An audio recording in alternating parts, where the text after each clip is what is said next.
It's 7:15 Saturday morning in Baltimore, Maryland, and Oriol Servia prepares for tomorrow's IndyCar Grand Prix of Baltimore.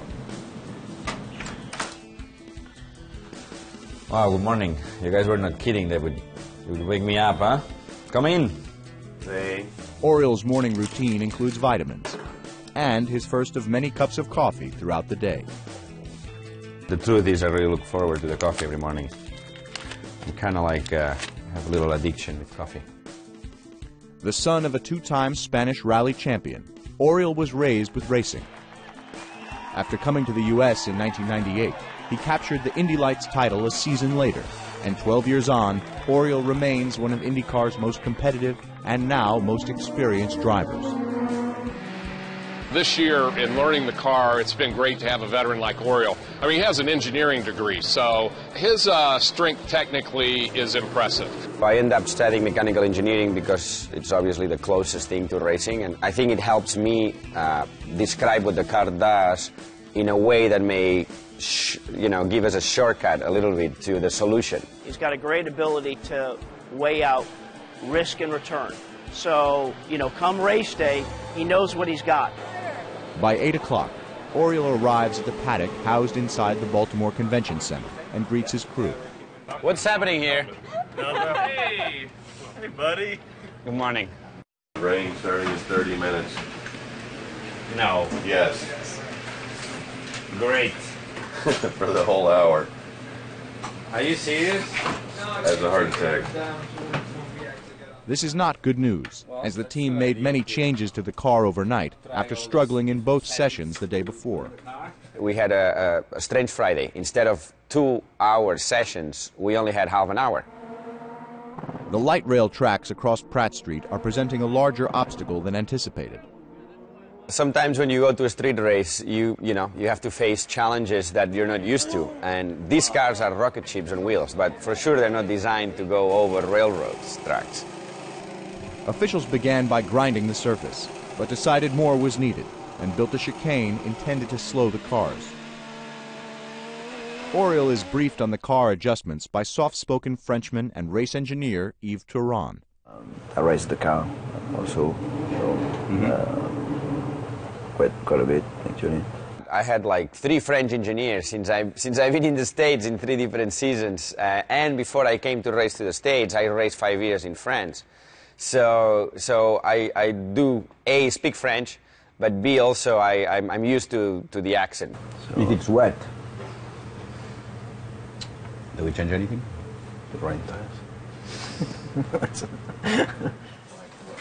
3 races into this season, Dreyer and Reinbold Racing forged a technical partnership with Panther Racing and driver J.R. Hildebrand. Is it going to rain like the whole session?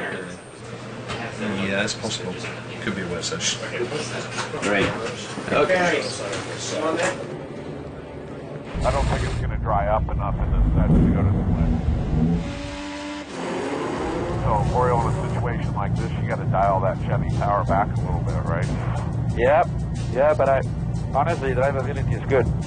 The car was running well, but you won't get a feel of the changes because, the track is completely different. But it dried up towards the end. 79.7, 79.7 and P1. Okay, this can be the last lap. Finish it out. Yeah, no, we're much better, much better. Yesterday, we're just not feeling good with the car, myself, but today we kind of put it together and we should be in good shape. Look, he's sweating too.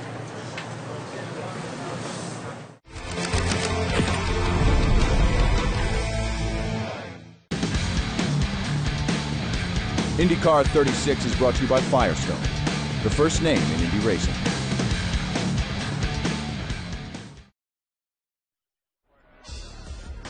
By noon Saturday, the rain is gone, but the Baltimore sky remains hazy and humidity is high.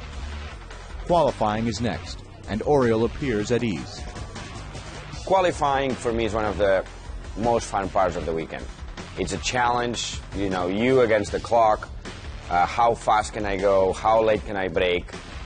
He will qualify with the second of 2 groups, the top 6 from each advancing to the second round. An integral part of Oriol's pre-qualifying routine is a double espresso shot delivered on the grid. I think each driver reacts different when you get nervous. And some guys, they get more excited. I usually get to chill. I get like really relaxed. So I need espresso to get me going. Okay, let's go. Yep, go. Yep, let's go. Gonna be all clear. Gonna be all clear coming out. That's a tough group right there. Yep, big time. Briscoe backed off. Yep. He backed off. Check this up. Okay, P1 is 78.5. 78.5. Man, Briscoe, come on. That's okay. We still have some time. We still got time. Okay, you got 2 laps to go. 78.7 will transfer. 78.7 will transfer. Come on, a couple more tenths, Oriol. Come on. Put it together. Okay, last lap. You can do it. You can do it. 3 more tenths. That's what he needs. Checker, checker. Okay, missed by 3 tenths. Good try. Oriol comes up short, 9th quick in the session, qualifying him just 18th for tomorrow's race. Man, we're a lot closer, and we could have done it. I think it's the best we've been. It's like a million times better than yesterday. We're only 6 tenths from Power, who usually puts a second on the field. So, but we ran into Briscoe this time. You know, he was taking a slow lap. When you do that, you should move away if somebody catches you. It's frustrating, but that's what qualifying is. With qualifying complete, Oriol heads to speak with the fans at the Chevrolet stage. Who likes the Orioles here? Oriole fans? Baseball fans? I never had so many people rooting for me, ever. 2 days earlier, Oriol had the unique opportunity to throw out the first pitch for the division-leading Baltimore Orioles at Oriole Park. We don't play too much baseball in Spain. I had never played, so I was a little nervous. I actually, it was a strike, so it was pretty good. I'm actually having a little Oriole bird in my helmet for this race. So, no, I feel great. And last year I finished second. Michael Phelps gave me the trophy, so, it was an awesome memory of mine, one of the best podiums I've ever had, and I hope tomorrow we do it again. By 2:30, Oriol is at the driver autograph session, where fans have the opportunity to meet their IndyCar heroes. You like my car? Man, it's hot. You're sweating. I don't know why. I'm sitting here. Like Oriol. I'm sweating like Oriol. Thank you. Well, not quite. Like the Dolly car. What happened to the Dolly car? It was good, huh? We may bring it back. Oriol has incorporated the work of Catalonian surrealist painter Salvador Dali into his helmet design, and the theme recently carried over to his car at Sonoma. He was actually from a small village 10 minutes away from where I am from. So growing up, I was exposed to his work. And the moment we came up with the design, I loved it because it's different than anybody else. I've never seen anybody with a face on the side. When I'm driving, it always looks like it's looking above my shoulder, above the car just to make sure I'm doing the right stuff. Are you liking IndyCar? I love IndyCars. Nice. We do too. After some fun with the fans, Oriol is off to the drivers' meeting led by IndyCar Chief Steward Bo Barfield. It is a forum for all involved to air concerns. Some drivers' urge to straight-line the chicane has resulted in contact with the wall. I have a couple of quick options, one of which is to create a proper sized tire pallet that's short enough that you can see around and see through, but is heavy enough that if you touch it, it's going to create damage and butt it right up to the back of the curb so you can't bounce over them like you have. Those are my options. Willing to take input. Oriol. I just want to point out, we always talk about the show, though, and I have to say, watching it, Spectacular. It looks fast. I think corners like these provide a good show with the cars we have, and I thought it was good to watch. Amen, brother. Oriol has one final commitment before retiring for the night. Team sponsor Trans Systems is hosting a dinner for clients, and Oriol is the main attraction. we wanted to give you something this time. Oh, So awesome. Here's a Baltimore Oriole hat, and for those of you that don't know, Oriole threw out the first pitch Thursday afternoon. Yep. I'm very happy because I went to the game and they didn't give me a shirt or anything. So this is very fitting. Thank you. There you go. So with night fallen on Baltimore, Oriole can begin to prepare his mind for tomorrow's green flag, which is now 17 hours away.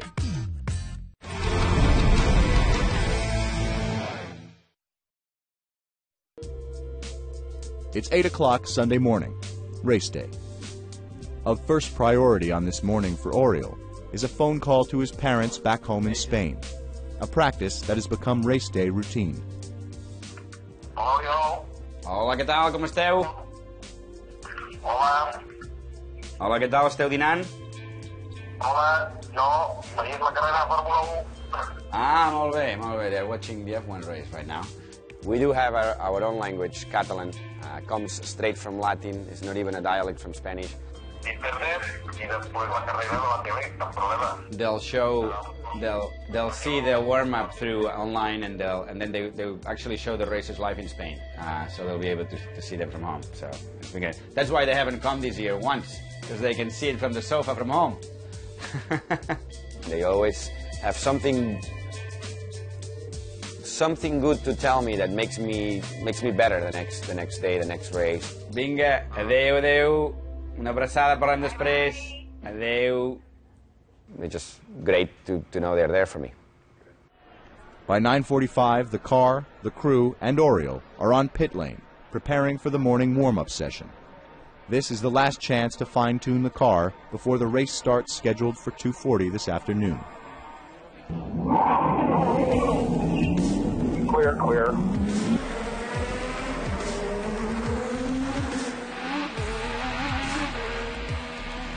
Man, I'm struggling. I'm struggling with for rear grip under braking, but the steering is so heavy. Like in 10, I can hardly keep it between my hands. The whole car is out of control. Warm-up was tough because I was so happy Saturday with the car, and it was really, really bad. I was like, man, this is not looking good. Oriole finishes the session 18th quick. The rear is out of control. Whoa, whoa, whoa. It's bouncy and it steps out when I hit the brake. And the steering became so heavy. You know, now they can go back, look at all the data, compare what I'm saying to what the computer is saying, which not always matches. But he was in the show last week. He loves you so much. He wants to be in NBC 36 again. We analyzed the problem and we guessed what the solution could be. We threw it out there, and then, you know, you start the race not knowing how the car is going to be. You just have hopes that you made the right calls with the car. But you really don't know until you start, you start the race. So with the crew's work cut out for them, Oriole sets his mind to another type of work, that of race strategy. And Dreyer and Reinbold Racing is unique in that they allow sponsors to sit in on the race strategy meeting. They put them in the front seat. They are so close to the action. We allow them to be in our strategy meeting. I have never seen that in any team ever. Okay, let's get going. They see the intensity when Denny's talking. He's asking, my engineer about the fuel numbers. Right now the windows are looking like they'll be 22 to 26. With a little bit of saving we did, we can probably extend that to about a lap in each direction, so we can probably get to 27 if we started saving fuel right away. Then they see in the race that it wasn't BS. What we said that we were going to do, we actually do. There is potential for weather. Basically, anytime starting around 2, there's somewhere between a 25 and 60% chance of rain. So have fun. Thanks for being here. Oriole, get ready to strap it in, and we'll have a good one. Okay, sir. You're here. Thank you. Thank you. From there, Oriole speaks to a larger group at the sponsor meet and greet before preparing his helmet and grabbing a short nap.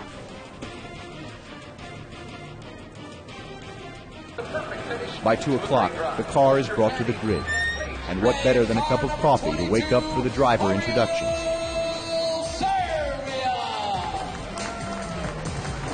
much info as I can. Yes. All right, have a good. All right. Thank you, buddy.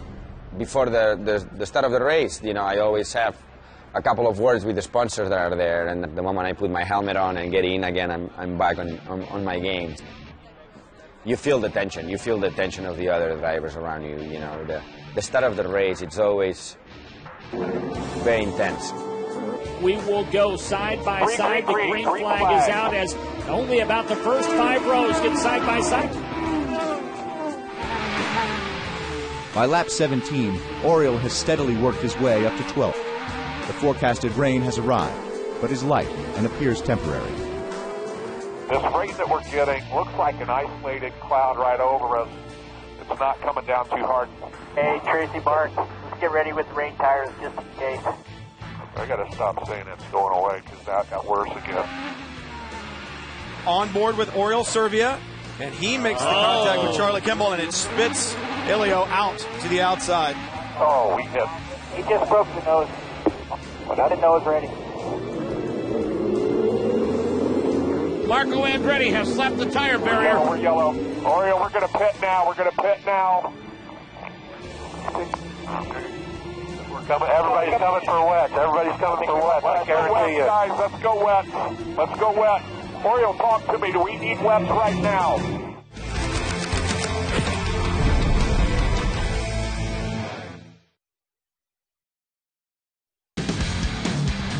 IndyCar 36 was brought to you by Firestone, the first name in Indy racing.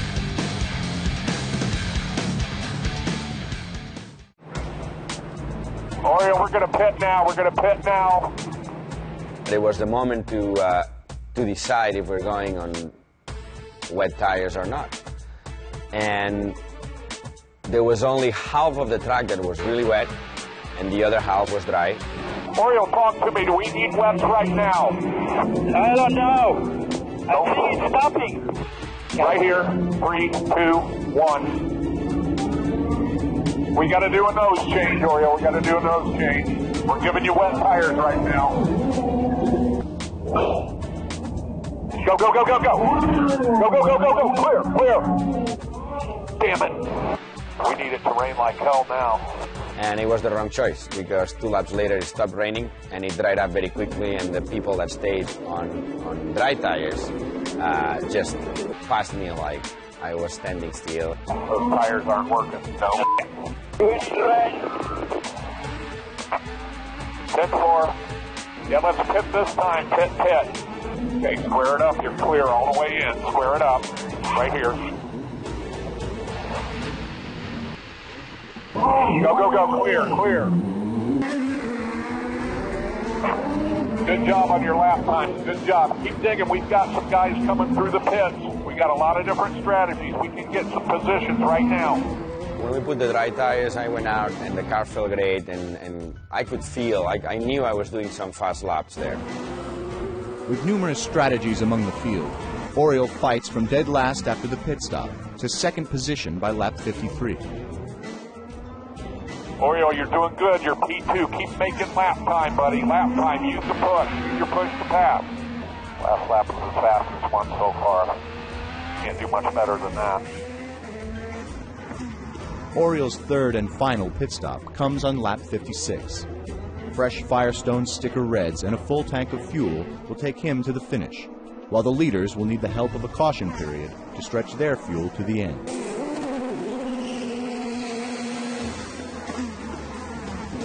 Keep working that push to pass. We need lap time. Oriol exits the pits in 13th place, but the car remains quick, and he steadily fights back toward the front. 10 to go. 10 laps to go, Oriol. Keep pushing, buddy. You're making it work.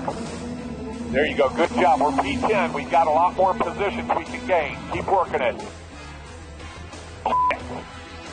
Barrichello versus Conway. Just got the tires. Conway got the tires. We're going to have a caution again.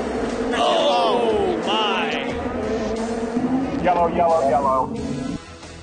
I hate to say it, but have you seen my front wing? I hope we just have like one lap on green and we don't lose too many positions. Okay, Oriol, we're going to ID that wing. Oh,